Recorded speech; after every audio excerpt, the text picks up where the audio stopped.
Good morning, everybody. Welcome to Virtual Storytime with Miss Lauren. Today is Preschool Storytime. If you were with us virtually last week, you should remember this welcome song. We are going to wake up all of our body parts, starting with our hands. You ready? I wake up my hands with the clap, clap, clap, a clap, clap, clap, a clap, clap, clap. I wake up my hands with the clap, clap, clap, and I wiggle my waggles away. I wake up my feet with a stomp, stomp, stomp, a stomp, stomp, stomp, a stomp, stomp, stomp. I wake up my feet with a stomp, stomp, stomp, and I wiggle my waggles away. I wake up my eyes with the blink, blink, blink, a blink, blink, blink, a blink, blink, blink. I wake up my eyes with the blink, blink, blink, and I wiggle my waggles away. I wake up my head with a nod, nod, nod, a nod, nod, nod, a nod, nod, nod. I wake up my head with a nod, nod, nod, and I wiggle my waggles away.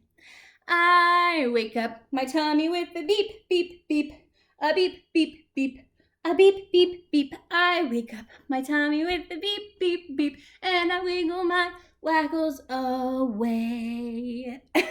Good job. Are all of your wiggles waggled out? Awesome. We're going to get started with our first book today. Today we are going to read Little Taco Truck by Tanya Valentine and Jorge Martin. Let's see what Little Taco Truck has to teach us. In a busy corner of the big city, new buildings began to rise.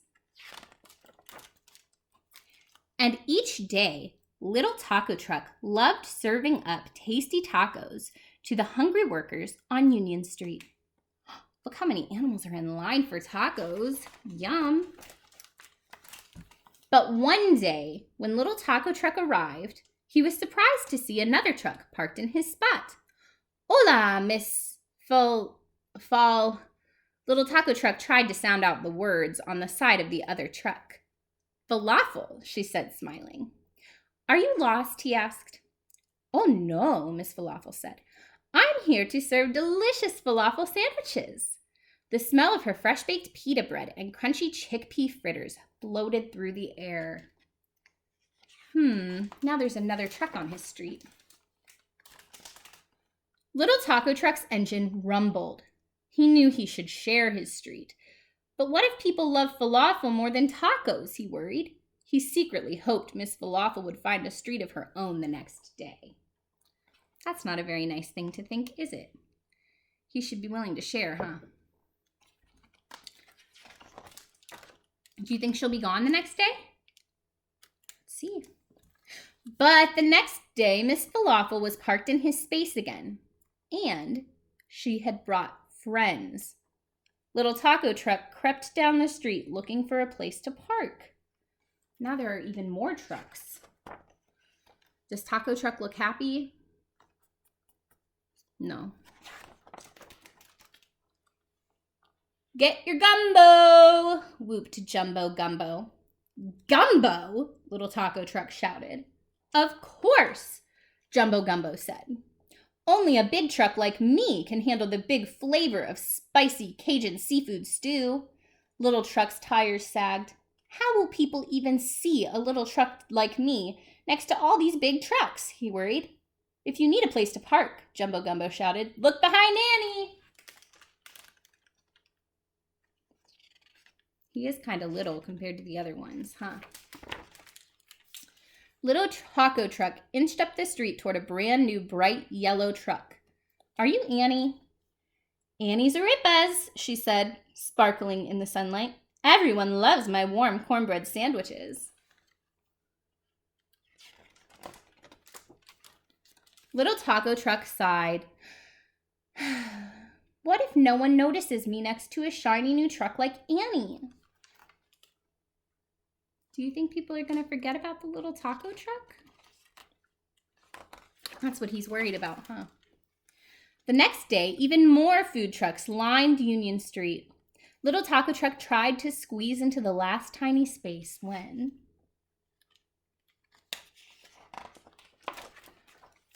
Bump! Oh no. Ouch! A big pink truck shouted. I'm sorry, little taco truck said. The street is so crowded with falafel and gumbo and arepas and... Hello, gelato? He read the side of the truck. Fantastico! Hello, gelato said. No, not fantastic, little taco truck cried. He seems kind of upset. Little taco truck swished his wipers to hide his tears as he drove away. On his way home, he hatched a plan. If I get to the city first, he thought, no one can take my parking spot. So in the dark of night, little taco truck returned to the quiet city, parked in his favorite spot, and fell sound asleep. In the bright light of day, he was startled awake as the other trucks arrived. Working up his courage, little taco truck blinked his lights, puffed up his tires, and said, "This is my spot!" Is he sharing nicely? No. I'm sorry we didn't make room for you yesterday, little taco truck, said Miss Falafel. Me too, said Annie. We can all fit if we squeeze. I can move my tables onto the sidewalk. And I can move my signs out of the way, Jumbo Gumbo shouted. That's nice of them. They're making room for him. Hello Gelato cheered when he arrived. You found the perfect spot. I did, little taco truck happily tooted his horn. It was right here all along. And when Oodles of Noodles arrived the next day, they made room for her too. The end. So that book's all about sharing with each other and being kind to one another and making room for all kinds of different people because that's very important in life. We're going to sing a song about sharing that you guys probably know. It's called Ba Ba Black Sheep. And we are going to do the American Sign Language sign for sheep for this song. So you want to hold your arm. I'm going to sit up a little bit. You want to hold your arm like this. And you're going to take your scissors and cut like you're shearing a sheep, cutting off the wool. That's the sign for sheep. So we're going to learn that. We're going to go through this twice so we can get it. All right, are you guys ready to sing with me? Ba, ba, black sheep, have you any wool? Yes, sir, 3 bags full. 1 for the master, 1 for the dame. 1 for the little boy who lives down the lane. Ba, ba, black sheep, have you any wool? Yes, sir, 3 bags full. We're going to do that one more time. There is one sign I forgot to tell you guys about. This is road in sign language. So we're going to do that for the little boy who lives down the lane. So you guys saw it once. Let's go through it together. Can you do it with me? Ba, ba, black sheep, have you any wool? Yes, sir, 3 bags full. 1 for my master, 1 for the dame. 1 for the little boy who lives down the lane. Ba, ba, black sheep, have you any wool? Yes, sir, 3 bags full. Good job. I bet you guys did great with that. All right, I have one more story for you guys today, and this one's kind of funny. It's called Nobody Hugs a Cactus, and it's by Carter Goodrich. Now, why do you think nobody would hug a cactus? Have you ever seen a cactus? Have you ever felt a cactus? Cactuses have these prickly things on them, and they hurt. So if you were to hug a cactus, it would be kind of like hugging a porcupine. It would be all pokey, and it would hurt. So we are going to read Nobody Hugs a Cactus.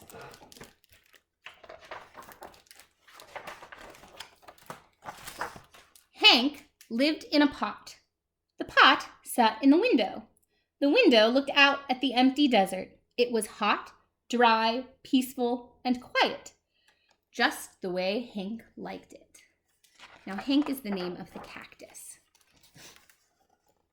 But every now and then, somebody would interrupt Hank's peace and quiet. Hi, Hank, Rosie the tumbleweed called out. Isn't it a beautiful day? Hank ignored her. He just wanted to be left alone. It's not very nice not to answer her, is it? Okay, so long, said Rosie cheerfully, and she tumbled away. Hank was happy again.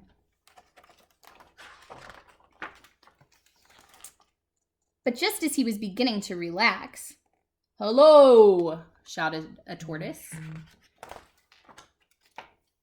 "Private property!" yelled Hank. "Keep out!" The tortoise was so frightened he hid in his shell. Oh, that's not nice at all. Do you see Hank's angry face? He's kind of mean. Hank was still yelling at the tortoise when a jackrabbit dashed by. "Hiya, Prickles," she shouted. "My name isn't Prickles," Hank yelled back, "and stay out of my yard!" Oh my goodness. He's not a very nice cactus. Tumbleweeds, tortoises, jackrabbits. What's next? Said Hank. A coyote came loping by. "No dogs allowed," Hank yelled. "I'm not a dog," said the coyote, "and you are as prickly on the inside as you are on the outside." That's kind of true, isn't it? Yeah. He's all prickly enough that you wouldn't want to hug him because it would hurt. But his heart's kind of prickly too. Before Hank could yell back at the coyote, a cowboy strode past. "Keep off the grass," shouted Hank. "What grass?" said the cowboy. "Seems to me somebody needs a hug. Too bad nobody hugs a cactus."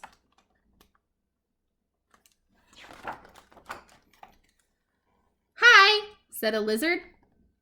"Who invited you?" said Hank. "And just in case you're wondering, I don't want a hug." "That's good," said the lizard, "because I don't want to give you one." Then he skittered away.